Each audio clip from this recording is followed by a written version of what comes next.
Moving on to rigid body relative velocity, take a moment to recall section 2.8 when we first introduced relative motion. We have VA equal to VB plus VA relative B, or rearrange it in VA relative B equals to VA minus VB. And remember, this VA slash B is called velocity of A relative to B. Now we have rigid body, which is not a point, but a much bigger component. On a big rigid body, often there is one or more point that is easy to calculate its motion parameters, velocity, angular velocity, or angular acceleration. And these points, we call them the convenient point. They can provide us information about velocity, displacement, and acceleration easily. At least one of them, if not all. Looking at the excavator at the example on the right-hand side, the bottom that is close to the power source, the angular velocity of this point can be easily calculated if we know the torque. Then other points, such as the one pointed by the blue arrow, can be calculated using the relative velocity method because we know the point at red arrow already. Right? So they are related, the blue and red. So we have an easy point A and not easy point B. We can now just look at the component AB. It is a rigid body itself, although it's a subcomponent of the bigger rigid body. It does not deform. That's our assumption. And they are connected nicely via a fixed radial distance r. Let's say we have a complex motion as AB moves from state 1 to state 2, and we'll label it as from AB moves to A prime, B prime. While AB becomes A prime, B prime is a complex motion, but we can find the middle state that is easy for us to analyze.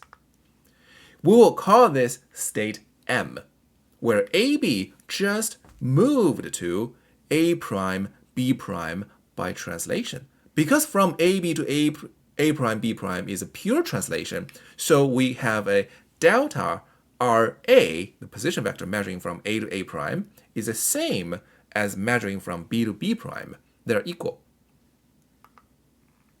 Then we'll look at the A prime, B prime moves from state M to state 2. This is essentially a fixed axis rotation with A prime or A prime prime fixed, and B prime prime rotates to B prime by an angle theta. Now we can measure the total displacement from B to B prime, which is delta RB. And then, using our vector triangle, we can get delta RB minus delta RA equals to delta RB relative to A. Remember that altogether from state 1 to state 2 is rather a complex motion, as we were seeing back at the beginning. It is through our step-by-step analysis we realize that the complex motion is a translation plus rotation. It's a combination of them. We know translation well, we know rotation well. Now they're just combined together to give us the complex motion. Therefore, we ended up with the equation delta RB equals to delta RA plus delta RB relative A after rearranging the previous one. Take a closer look at this equation.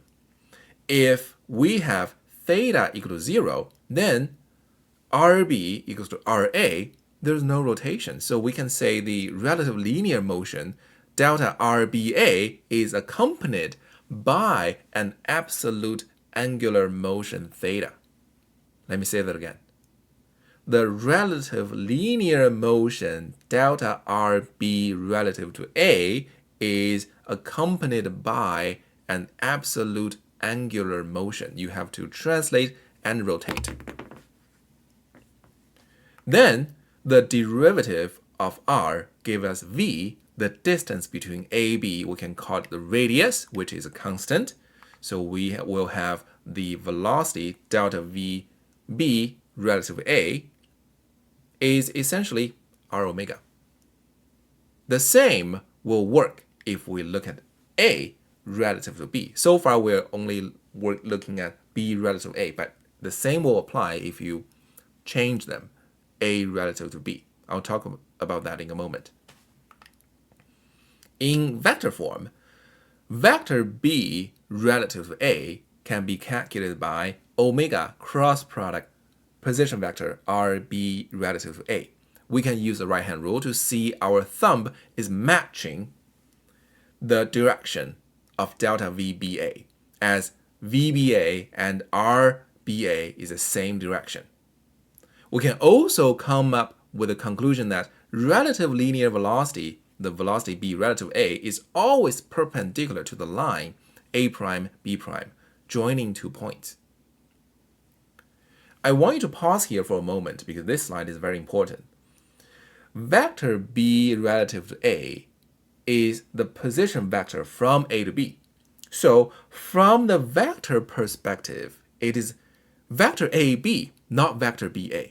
Although we call it RB/A, but just talking about vector, it's a vector AB. Or the velocity of B relative to A is omega cross product vector AB. Okay, notice the difference between these two here. One is position vector B relative to A, one is a vector AB. In vector form, just please pay attention to the vector direction. The last statement on the previous slide, I copied here. Please take a moment to wrap your head around it, as this is a very important concept. Here I have a demonstration, hopefully can help you understand it better. Okay, let me demonstrate the concept of relative velocity is always perpendicular to the angular velocity and relative position vector. So we have point A and point B here, and we'll use this to represent our R vector. And this is R from A to B, means the position vector B relative to A. So this is our RB/A, but it's a vector AB. So I use this little N here to represent this is where it's pointing. So our position vector, and our position vector can rotate either this way or this way. We'll demonstrate both. When our position vector rotates counterclockwise, our right-hand rule tells us it will create an angular velocity pointing up. So this is our angular velocity, and again, red means the direction is pointing up.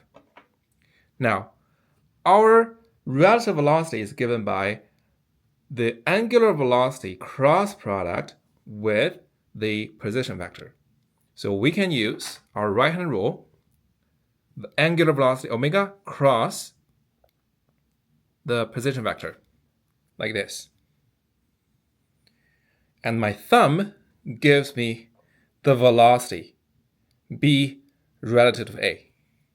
So when it rotates with cross product, creates my velocity B relative to A, which is perpendicular. It's perpendicular to the position vector.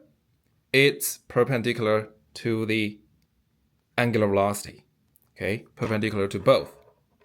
And then another way, if now I'm rotating clockwise, while I'm rotating clockwise from A to B, I'm creating a downward angular velocity. So now our angular velocity will going down. So we'll do the omega cross RBA as this. Okay, so omega 2 the R, like this. And then my thumb will give me my new relative velocity pointing this way. Okay, from A to B while I'm rotating clockwise. The relative velocity is perpendicular to the position vector R, is perpendicular to the omega, the angular velocity. So both way. Either I'm going counterclockwise, my relative velocity will be like this, or I'm going clockwise, my relative velocity will be like this. So our relative velocity is always perpendicular to the omega, angular velocity, and the relative position vector, b with respect to a. It will be the same if we do b to a, or the relative velocity of a with respect to b. So when I'm rotating now counterclockwise, I'm creating a upward angular velocity. And then rotating this way, I'm using our right-hand rule here again. Omega cross r, I'm creating a velocity pointing this way. Hope this helps. Lastly, we did everything based on using point A as a known point. You can verify your knowledge by using point B as a known point to see if you can get the same result for A relative to B. I promise this will be a very useful practice if you do it. Lastly, let's talk about tips when solving relative velocity problems. Remember that you always have three options available: scalar, vector, and graphical analysis, which sometimes can be as easy as measure with a ruler. Your textbook has one example on this. You can break components into appropriate axes as needed. Generally speaking, you want to start with find out exactly what are our known vectors and points. And then step 2, locate where are the unknown vectors. Then the last step is to calculate the unknown vector. Think about this, looking at these two diagrams here. It is a triangle, a vector triangle. There must be two knowns to allow you to solve the one unknown. Here's a list of recommended readings. Please review them as you can. Sample problem 5/6 has somewhat heavy math and geometry to deal with. I won't test you on anything like this, but it's good to know. Lastly, thanks for watching. I'll see you next time.